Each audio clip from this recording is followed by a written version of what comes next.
Alehem, que a graça e a misericórdia do Eterno seja convosco nesta noite abençoada em que nos reunimos neste santo lugar, aqui para falarmos a respeito do Senhor, passarmos um momento em meditação nas obras do Todo-Poderoso. Eu trago hoje um texto que se encontra em Mateus capítulo 17, que fala sobre a transfiguração do Mestre. E nos diz: 6 dias depois, tomou Jesus consigo a Pedro, Tiago e a João seu irmão, e os conduziu em particular a um alto monte. Transfigurou-se diante deles, e o seu rosto resplandeceu como o sol, e as suas vestes se tornaram brancas como a luz. E eis que lhes apareceram Moisés e Elias falando com ele. E Pedro, tomando a palavra, disse a Jesus: Senhor, bom é estarmos aqui. Se queres, façamos aqui 3 tabernáculos, um para ti, um para Moisés e um para Elias. E estando ele ainda a falar, eis que uma nuvem luminosa os cobriu, e da nuvem saiu uma voz que dizia: Este é o meu amado filho, em quem me comprazo, escutai-o. E os discípulos, ouvindo isto, caíram sobre os seus rostos e tiveram grande medo. E aproximando-se, Jesus tocou-lhes e disse: Levantai-vos e não tenhais medo.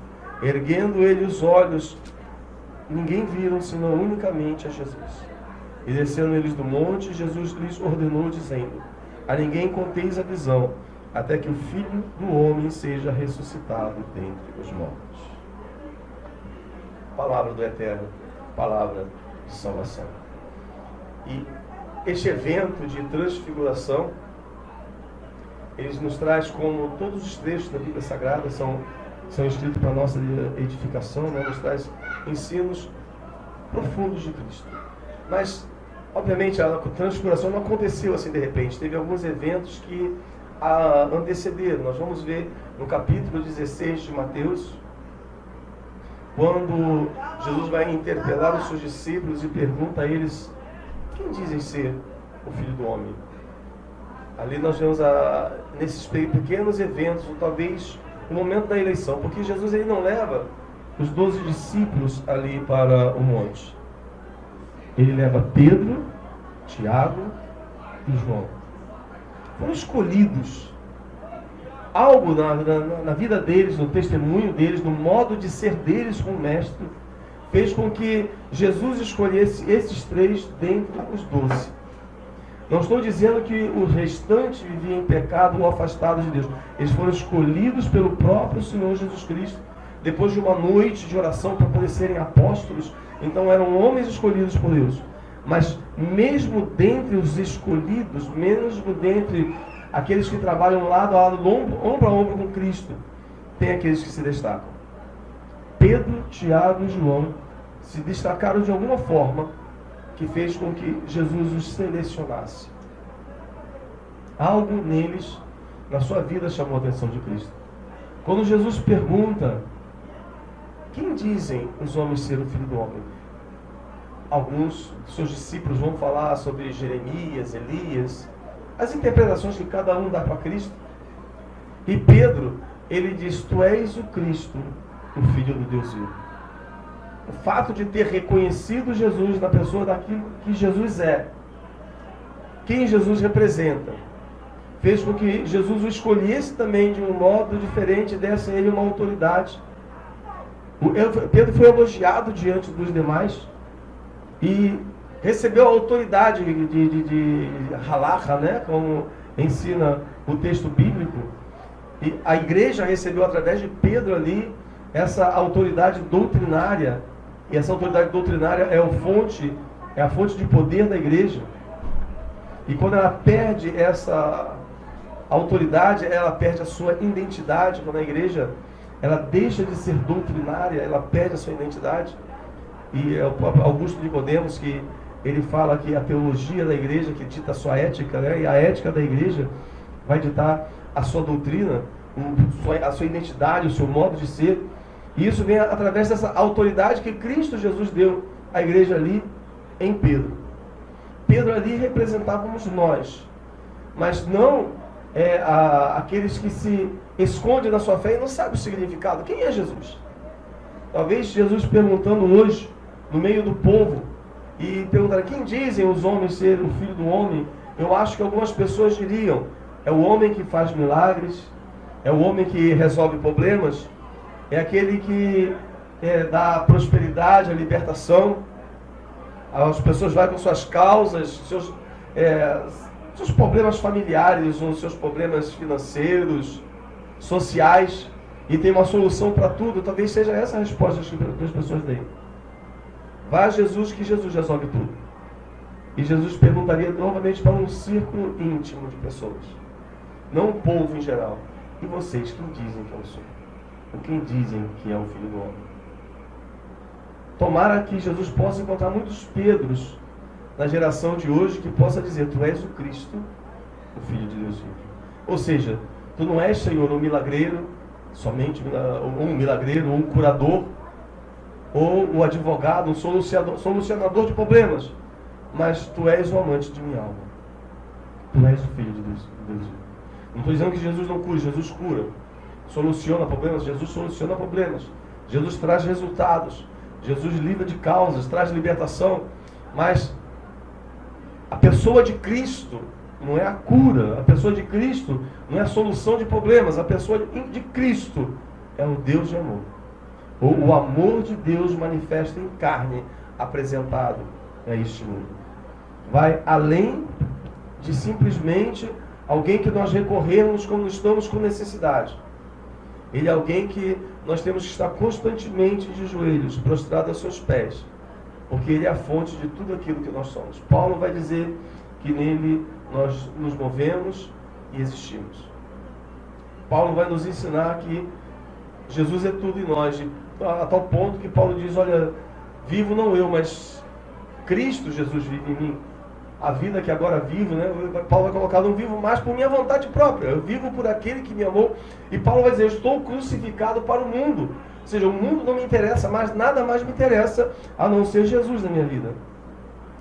Esse era Pedro. Esse era Pedro. E por isso, por esse amor, essa dedicação, Pedro foi escolhido para estar juntamente com Cristo no alto daquele monte. Escolhido por Jesus, porque ele entendeu a realidade de Cristo. E Jesus ele vai ensinar ainda, nesses momentos que antecedem a ida ali para o monte, que o poder da igreja, ele está na renúncia. A liderança, a igreja, é na renúncia. Os apóstolos vão chegar para ele: Senhor, nós abandonamos tudo, pais, mães, irmãos, pais, mães, irmãos, abandonamos família, largamos tudo para poder te seguir. E Jesus ele ensina: vocês que deixaram tudo, vocês vão receber isso tudo duplicado, multiplicado ainda nessa vida, ainda vão receber na vida vindoura, e a vida eterna. Aí, o que Cristo Jesus coloca? Você quer ser líder? Você quer realmente estar à frente do rebanho, à frente do povo? Aprenda a renunciar a tudo e seguir aquele que renunciou ao seu lugar nos céus para estar conosco durante 33 anos aqui nessa terra. Aprenda para aquele que renunciou à posição de Deus enquanto estava conosco e, como homem, andou juntamente conosco, sofreu por nós aqui todas as limitações humanas, porque Ele nos amou de uma forma muito grande. Jesus ele deu autoridade à igreja. Sim, deu. Ele dá autoridade a você, sim, te dá autoridade. E olha, ele observa do céu para poder ver o que você faz com esse talento que ele coloca na sua mão. Pedro conquistou o espaço, subiu. João, nós aprendemos que é chamado de um discípulo que Jesus amava. O vínculo de amor era tão grande que ele era chamado aquele a quem Jesus amava. Que nascia até se recosta sobre o seio de Jesus para poder, numa intimidade, para poder falar com o Senhor ali. Tiago, a Bíblia não nos diz o que levou Tiago a subir naquele monte. Ele não subiu porque era irmão de João, porque não existe favoritismo no reino dos céus. O cargo que você alcança diante de Deus, você alcança pela eleição de Cristo, por Deus ter te elegido para aquele cargo, mas principalmente também pelo seu trabalho e a sua dedicação. Você tem que fazer alguma coisa aqui na terra que chame a atenção de Deus ali nos céus. Você tem que se entregar ao Senhor, tem que se dedicar. Não é simplesmente eu quero ser líder, ou líder dos jovens, ou líder de uma congregação, líder das irmãs, dos irmãos. Eu quero ser líder e vou orar para Deus me dar esse cargo de liderança. Sim, você quer ser líder. Então, aprenda a posição de líder. Jejue, ore, se entregue, se dedique, para você poder ser chamado pelo Senhor a assumir essa posição. E, sobretudo, renuncie à terra, aquilo que é terreno, aquilo que é do mundo. Se você quer ser um líder espiritual com unção do céu. Tem muitos líderes que são muito bons para poder comunicar as suas ideias. Entendo perfeitamente. Mas comunicar Jesus é diferente de comunicar as suas ideias. Primeiro, Jesus tem que ser alguém para você. E esse alguém que ele tem que ser para você vai ser diferente do que ele é para mim, do que ele é para os irmãos que estão aqui comigo. Jesus tem que ser alguém na sua vida. E alguém diferente. Pois Jesus pergunta, quem dizem ser o filho do homem? Quem vocês dizem que é? Ou seja, o que vocês acham de mim? Quem eu sou na vida de vocês? Quem eu sou para vocês? Alguém que você aprendeu de berço, que tem que seguir? Que te ensinaram desde pequeno, Jesus é o Filho de Deus que morreu na cruz pelos nossos pecados e nós nos batizamos, participamos da ceia. É uma religião herdada, é isso que é Jesus. Aquilo que aprendeu em várias reuniões e cultos a respeito do Senhor Jesus Cristo, ou Jesus é um ser pessoal, que você pode se aproximar dele e conversar com ele.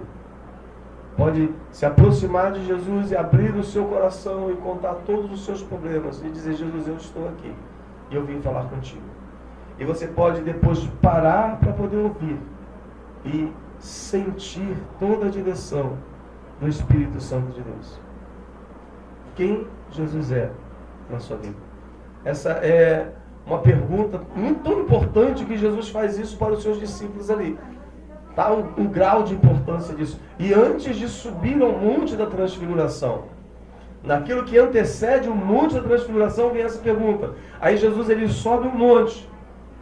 Os outros discípulos eles permanecem ali embaixo. Não sei quem respondeu sobre Elias, Jeremias. Talvez fosse daqueles que ficaram ali embaixo. João, talvez pelo seu próprio temperamento e caráter, João deve ter ficado calado, somente observando. João deve ter ficado só observando, fazer parte do temperamento de João. Apesar de ser um pouco afoito para querer que descesse fogo do céu para consumir aqueles que não aceitavam Cristo, ele tinha um temperamento mais fleumático. Então talvez ficar somente observando. Jesus então ele pega os seus 3 discípulos e sobe o monte. Ele sobe o monte calculando, nós vamos orar com Jesus. Eles têm até acompanhado a oração de Cristo. Aprenderam, eles até pediram, Jesus nos ensina a orar como os sábios ensinam aos seus discípulos ali, como se ensina os fariseus, nos ensina a orar. Jesus dá uma lição de oração, o Pai Nosso, que é basicamente um resumo do Kadish, ou um resumo do Shemoneh Esrei, da Amidá, né? Um pequeno resumo da Amidá, e ensina o Pai Nosso aos seus discípulos ali.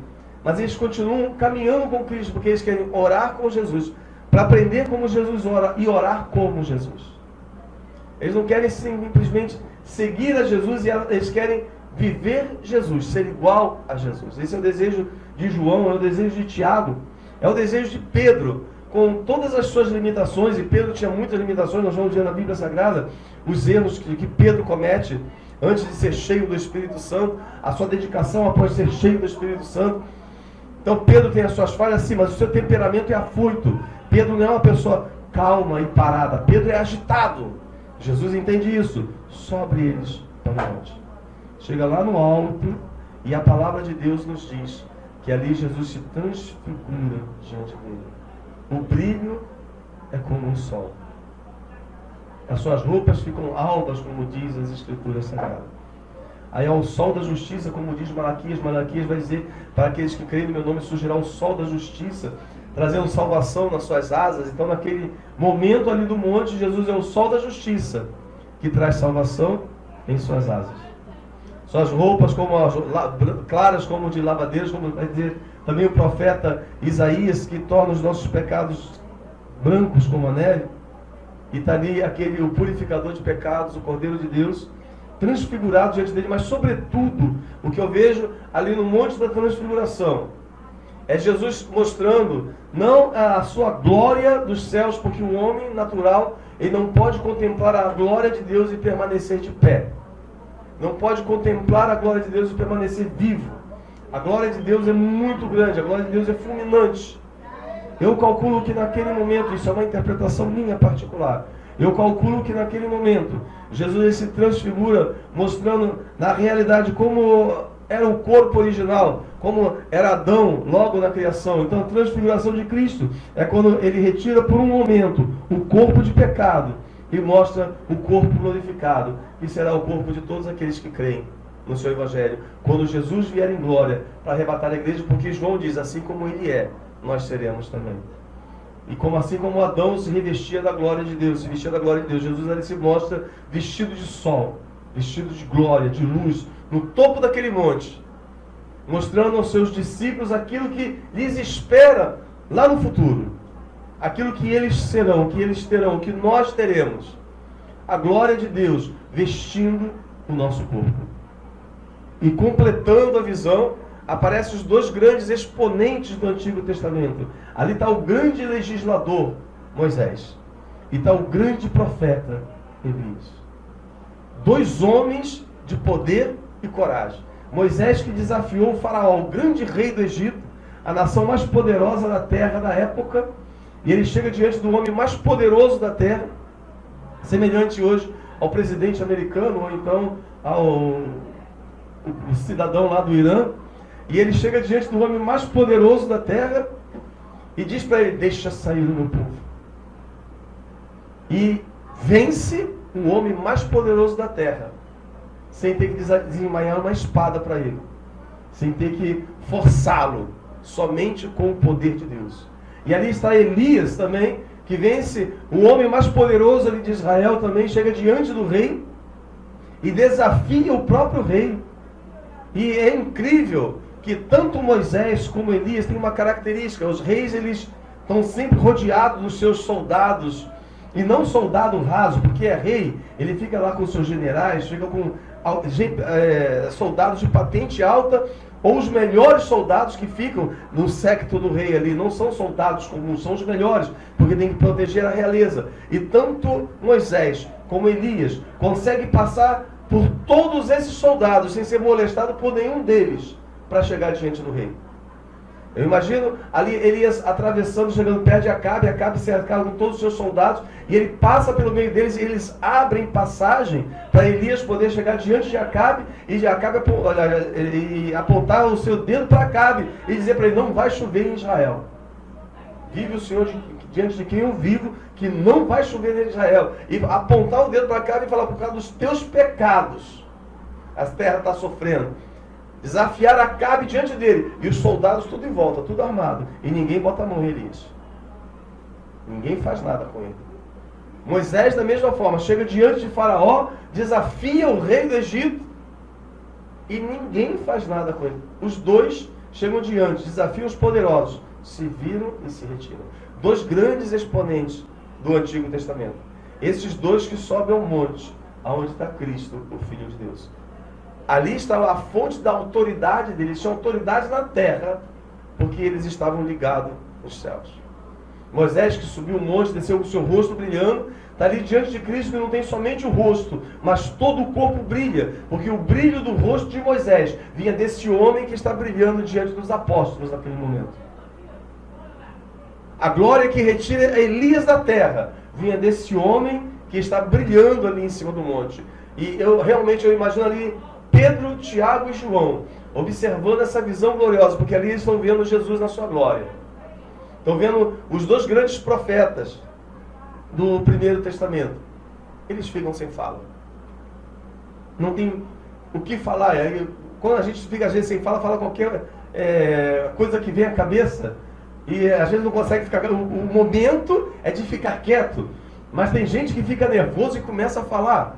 Tem alguns que ficam nervosos, chora, outros se calam. Mas tem aqueles que ficam nervosos e começam a falar. E é o que eles fazem, eles ficam nervosos. Vamos fazer 3 tendas, vamos fazer 3 tabernáculos. Uma para o Senhor, uma para Moisés. Já não estava, sabe, já não estavam mais raciocinando. Falei, meu Deus, que isso? Moisés está aqui em cima. Elias também. E veja, irmãos, ninguém disse que era Moisés e Elias. Também não estava usando crachá escrito Moisés e Elias. Não é isso. Eles, quando olharam, reconheceram quem eles eram. Só olhando, eles já sabiam quem era Moisés e quem era Elias. E não existia foto, não tinha imagem, símbolo, não tinha nada que eles pudessem olhar e reconhecer. Eles reconheceram porque o espiritual reconhece o espiritual. Ali já é uma amostra dos céus, que você vai subir aos céus da eternidade para estar com Cristo, olhar para o seu irmão e já reconhecer ele. E tem gente que diz que você, quando subir aos céus, na nova vida que você vai receber, você vai esquecer tudo que aconteceu aqui na terra. Tem gente que diz isso, ou seja, você vai ser tomado por uma amnésia celestial, uma amnésia espiritual, e vai subir para os céus sem saber nada de nada. E não é assim que acontece. Moisés e Elias estão ali sendo Moisés e sendo Elias. E conversam com Jesus ali, e os apóstolos reconheceram ele. Eles tiveram um grande privilégio. E esse privilégio de revelação celestial, ele vem por comunhão. O que eu vejo nesse texto da palavra de Deus, o ensino desse texto da palavra de Deus, é que se nós queremos ter revelação de Deus, verdadeiramente revelação de Deus, nós temos que caminhar nos passos de Jesus. Nós temos que reconhecer quem Jesus é, como Pedro reconheceu quem Jesus é. Renunciarmos a tudo, como Jesus ensinou os seus discípulos logo após. Larga tudo, abandona tudo e me segue. Quando nós fazemos isso, nós estamos caminhando nos passos de ter uma revelação dos céus.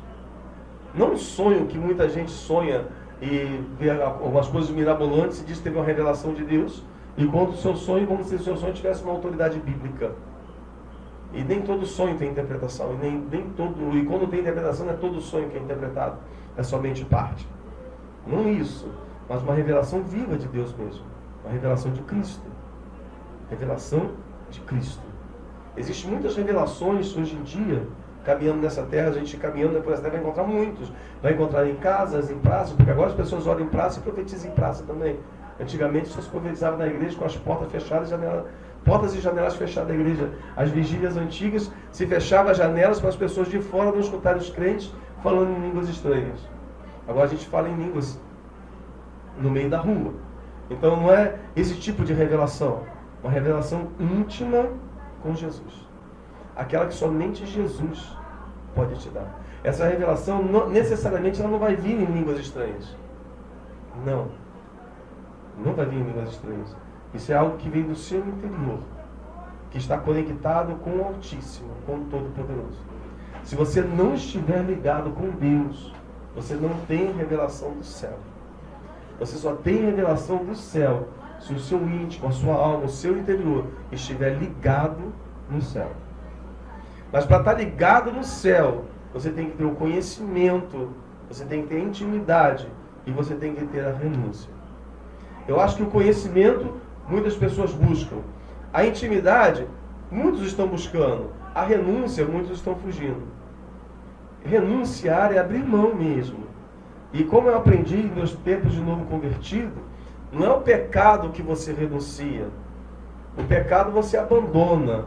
Você renuncia é aquilo que não é pecado, como Paulo diz. Tudo me é lícito, mas nem tudo me convém. Então, o que você renuncia é aquilo que é lícito, mas não convém. Ou seja, não é pecado, é lícito, só que não convém. O crente que não conseguiu abandonar o pecado, ele não é crente realmente, né? Tem algum problema. Porque o pecado é abandonado. O poder do pecado não está em você. Vai acontecer alguns problemas na sua caminhada cristã? Sim, vai acontecer. Porque nós somos carnes, nós somos falhos. Mas aquele que vive em pecado ainda não teve uma experiência com Cristo Jesus. A experiência com Cristo nos livra do poder do pecado. Ele não tem mais domínio sobre nós. O velho homem, a velha criatura não tem mais domínio sobre nós. Aqueles que subiram ao monte tinham suas falhas. Pedro tinha suas falhas, João tinha suas falhas, Tiago tinha suas falhas. mas eles tinham um desejo muito profundo no seu coração de servir ao Mestre. E para isso eles abriram mão de toda a sua vida para servir ao Senhor Jesus Cristo. E tiveram uma revelação maravilhosa de Jesus no alto do monte. Subimos o monte nos nossos dias de hoje. Eu gosto da oração do monte, eu gosto de subir o monte, embora não tenha mais aquela disposição toda que tem quando era mais novinho. A gente subiu o topo do Horebe ali em Mesquita e até o topo para poder orar, buscar o Senhor. No máximo agora eu vou até o concerto. Se eu subir até o Horebe, eu vou precisar uns 40 minutos para botar uma folha lá em cima para poder orar lá no topo. Mas buscar o monte, buscar a Jesus, o nosso Messias, o nosso Mestre, e subir o monte, tem que ter a intimidade com Jesus. Não é somente subir um monte como um monte físico. O Horebe ali, a Oliveiras que fica do lado, 7 castiçais que fica na frente, o céu aberto de Nova Iguaçu, um monte de Tinguá que me parece que está fechado de novo, o Escada de Jacó, ali em Irajá. Tem vários montes aqui na terra que nós subimos, mas tem tanta gente que sobe e desce e não tem o seu encontro com Jesus. Muitas pessoas subindo e descendo sem ter o encontro. E quando a gente vai conversar, vai dizer, eu estou fazendo a minha parte, eu fiz uma campanha, eu estou subindo um monte porque é tempo de subir um monte, tempo de buscar o Senhor. Não, é tempo de você ter um encontro com Jesus. Não é somente subir um monte. Você tem que ter um propósito para poder subir. E esse propósito é somente a sua vida espiritual, material, sentimental, profissional. O seu maior propósito é intimidade com o Senhor. Se você tem esse propósito, você vai ver a glória de Deus. Nesse texto aqui, ele me faz lembrar aquele momento em que Moisés sobe até o monte e encontra a sarça ardendo. E ali na sarça, ele tem o seu encontro com o Senhor Jesus Cristo.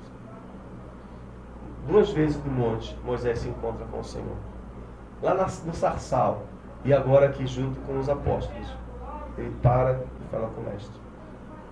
Jesus te chama para o monte.